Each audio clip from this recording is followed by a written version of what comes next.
តោះរាវវ៉ាន់ហើយយើងទៅកាន់ប្រទេសអូទ្រីសជាមួយខ្ញុំ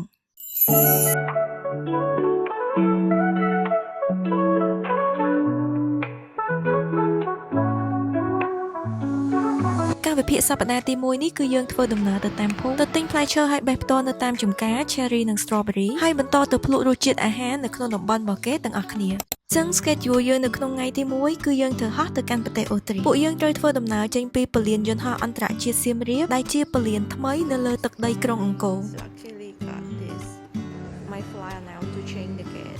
ពួកយើងនឹងហោះចេញពីខ្មែរទៅនៅម៉ោង 7:45 នាទីយប់ហើយទៅដល់ប្រទេសអូទ្រីសនៅម៉ោងប្រហែលជា 6 ព្រឹក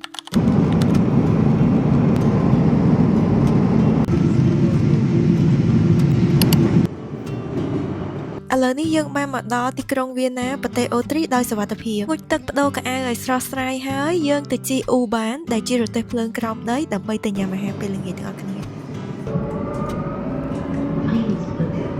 ចឹងល្ងាចនេះគឺយើងមកភ្លក់ប្រភេទស៊ុបរបស់គេជាមួយខ្ញុំថាតើមានរសជាតិយ៉ាងណាពេលមកដល់ restaurant គេមានស្រា welcome ញ៉ាំទៅដូចអាកុលអញ្ចឹងធម្មតាស៊ុបគ្រាន់តែជា starter menu របស់គេទេបន្ទាប់មកទៀតគេញ៉ាំ main dish ហើយនិង dessert ទៀតចាប់ផ្ដើមជាមួយនឹងស៊ុបឬក៏ salad បន្ទាប់មកមានសាច់ហើយចុងក្រោយគឺបង្អែមតែសម្រាប់ខ្ញុំវិញមួយចានទី1នឹងគឺគ្រប់គ្រាន់ហើយថ្ងៃបន្ទាប់យើងចេញពីទីក្រុងទៅមើលជីវិតក្នុងភូមិវិញម្ដងអាកាសធាតុរៀងត្រជាក់បន្តិចដោយសារតែភ្លៀងអញ្ចឹងយើងត្រូវពាក់អាវក្រៅដើម្បីការពារមកដល់ហនដំបងនៅក្នុងសីតុណ្ហភាព 14 អង្សាអញ្ចឹងពួកយើងឆ្លៀតចូលផ្សារបន្តិចដើម្បីទិញម្ហូបទុកធ្វើញ៉ាំយើងអាចចូលហាងរាល់ថ្ងៃទេម្ហូបផ្ទះឆ្ងាញ់ជាងហើយ save ជាង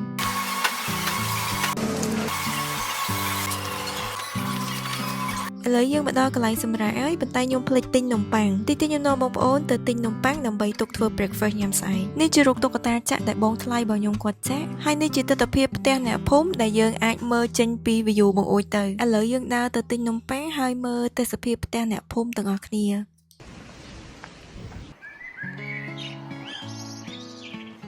ឥឡូវសីតុណ្ហភាពឡើងមក 18 អង្សារៀងគ្រាន់អន់តិចបន្តិចអីអញ្ចឹងខ្ញុំបង្ហាញបងប្អូនពីទិដ្ឋភាពមួយចំនួននៅក្នុងភូមិហន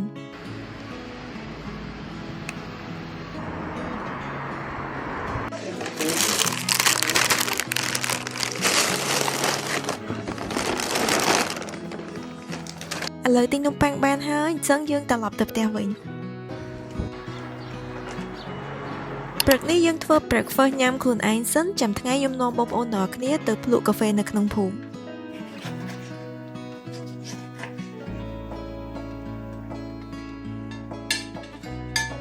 ធម្មតាបងប្អូនចូលចិត្តញ៉ាំអាហារពេលព្រឹកបែបម៉េចវិញបាយឬក៏នំប៉័ងបើនៅនេះវិញអាហារពេលព្រឹកគឺត្រូវតែនំប៉័ងហើយចង់ញ៉ាំបាយយើងពិបាកបន្តិចតែបើយើងចេះដាំអត់បញ្ហាទេយើងអាចទិញកមកដាំបានចឹងព្រឹកនេះខ្ញុំធ្វើ breakfast បែបងាយៗលឿនៗនំប៉័ងជាមួយនឹងពងស្ងោរហើយយើងដាក់ប៉េងប៉ោះតិចមកអត់មានអីពិបាកធ្វើទេតែមួយផ្លែតគឺហើយជាការស្រេចចឹងខ្ញុំឲ្យបន្ទុកខ្លួនឯង7 លើ 10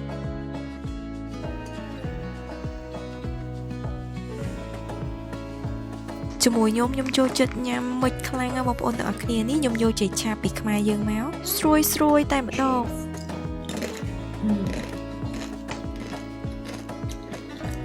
ឥឡូវខ្ញុំដាក់លាយជាមួយនឹងនំប៉័ងសាំងវិចមួយមើល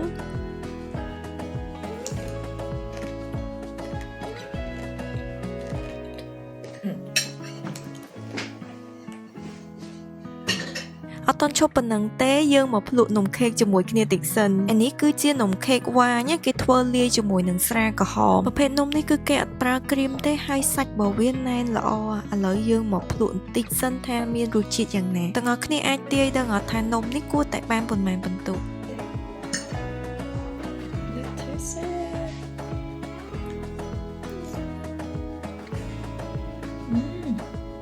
ឆ្ងាញ់បងប្អូនទាំងអស់គ្នាអត់ផ្អែមខ្លាំងទេហើយឈ្ងុយក្លិនស្រាក្រហមតិច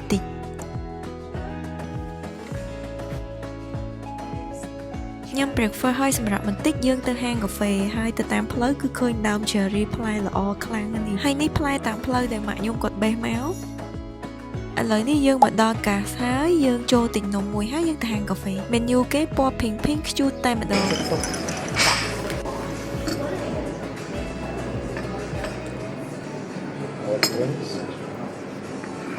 Gasam Camp នេះគឺជាស្រុកមួយដែលនៅជិតហនតែម្ដងគឺយើងធ្វើដំណើរបន្តិចគឺដល់ហនហើយឥឡូវល្ងាចហើយយើងត្រឡប់ទៅវិញ schedule ថ្ងៃស្អែកគឺយើងទៅបេះផ្លែឈើ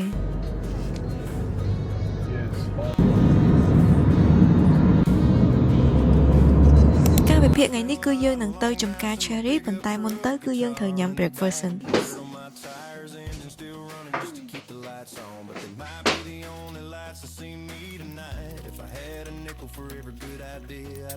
អត់ទាន់ញ៉ាំ breakfast អស់ស្រួលបួផងគឺខ្ញុំទាញនំផ្អែមមកញ៉ាំហើយនំនេះគឺទិញម្សិលមិញអញ្ចឹងខ្ញុំចង់ភ្លក់វាហើយបងប្អូនទាំងអស់គ្នាភ្លក់ជាមួយខ្ញុំហើយដាក់បន្ទុកនៅខាងក្នុងហ្នឹងគឺគេដាក់ស្នូលគ្រាប់ប៉ាពីមួយជាតិឆ្ងាញ់តែរៀងផ្អែមបន្តិចបងប្អូនទាំងអស់គ្នា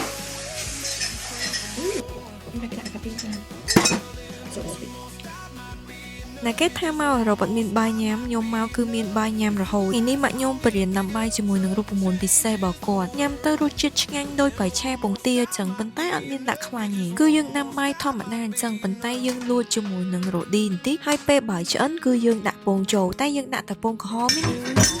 យក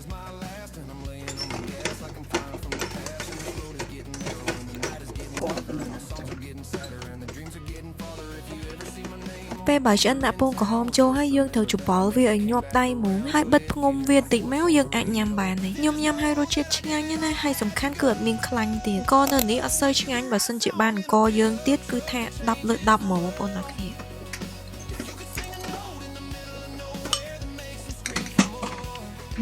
តាំងមកអូពង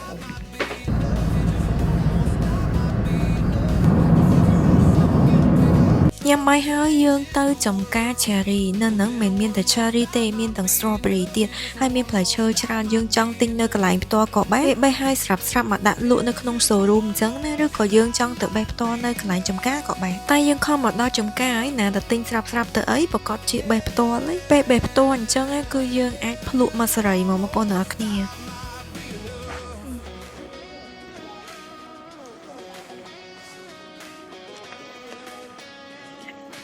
cherry ដែលយើងមកបេះនៅក្នុងថ្ងៃនេះគឺគេប្រមូលផលលើកដំបូងហើយរសជាតិរបស់វាក៏ទៅតាមតំបន់និងពូជដែរតែប្រភេទដែលយើងកំពុងតែបេះនេះផ្លែដែលរាងខ្មៅបានផ្អែមបើសិនជាក្រហមអញ្ចឹងគឺអត់សូវផ្អែមទេហើយនៅពេលដែលយើងបេះហើយយើងទុកវាមួយយប់ទៅរសជាតិរបស់វាក៏អាចឆ្ងាញ់ជាងបេះភ្លាមដែរនៅនេះបងប្អូនចង់មកបេះប្រហែលម៉ោងក៏បានដែរដឹងតែគេគិតលុយតាមគីឡូ1គីឡូគឺ8យូរ៉ូអញ្ចឹងបងប្អូនទាំងគ្នាចង់បេះប្រហែលគីឡូបេះទៅណាតាមបេះដូង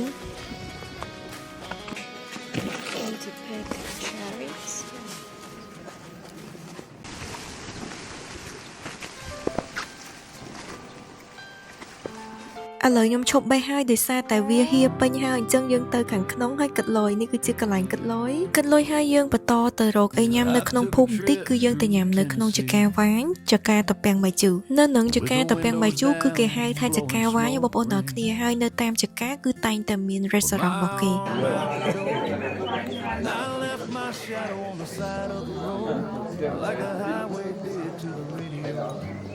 អាហារដែលគេធ្វើលក់នៅតាមចកាស្រាតពាំងបាយជូរភាគច្រើនជាអាហារបែបត្រជាក់លឿនគេញ៉ាំវាកំដរមាត់ជាមួយនឹងស្រាតពាំងបាយជូរហើយភាគច្រើនគឺគេអត់បើកវាជារៀងរាល់ថ្ងៃនោះទេគេបើកទៅតាមការបរិច្ឆេទកំណត់របស់គេអញ្ចឹងណាតទៅពីញ៉ាំអីហើយខ្ញុំដើរលេងមើលទេសភាពនៅជើងភ្នំចំការតពាំងបាយជូរបន្តិចហើយយើងត្រឡប់ទៅវិញEach one looking more the same Till I crossed into yours and you look better than the last time like something new itinerary ចុងក្រោយសម្រាប់សប្តាហ៍នេះគឺយើងទៅកាន់ចំការ strawberry ខ្ញុំនាំបងប្អូនទាំងអស់គ្នាទៅទិញ strawberry ហើយយើងបេះខ្លួនឯងផ្ទាល់តែម្ដងនៅនឹងចំការ strawberry គេដាំនៅអូទ្រីសមានច្រើនកន្លែងប៉ុន្តែចំការដែលខ្ញុំជាប់ចិត្តជាងគេគឺនៅហននេះតែម្ដងដោយសារតែផ្លែ strawberry នៅចំការទីនេះគឺមានរសជាតិជូរអែមឆ្ងាញ់ហើយផ្លែរបស់វាគឺទន់តែម្ដងហើយរសជាតិនៅទីនឹងហើយដែលធ្វើឲ្យខ្ញុំដក់ចិត្តនិងមានគំនិតច្នៃធ្វើជាប្រភេទ strawberry paste បើសិនជាបងប្អូនទាំងអស់គ្នាធ្លាប់បានញ៉ាំ strawberry paste ដែលខ្ញុំបានធ្វើលក់គឺរសជាតិដូចគ្នាទៅនឹងបងប្អូនញ៉ាំផ្លែ strawberry ចំការនៅនឹងហនឹងចឹងនៅទីនេះយើងអាចបេះបដាភ្លក់បដាតាមចិត្តតែម្ដងរសជាតិរបស់វាគឺជូរអែមឆ្ងាញ់ខ្លាំងណាស់បងប្អូនសាច់ទន់ហើយម៉ាក់របស់ខ្ញុំគឺអត់ទៅណាទេអង្គុយមកកន្លែងតែម្ដងរសជាតិ strawberry នៅនេះគឺខ្ញុំរ៉េតឲ្យ10លើ10តែម្ដង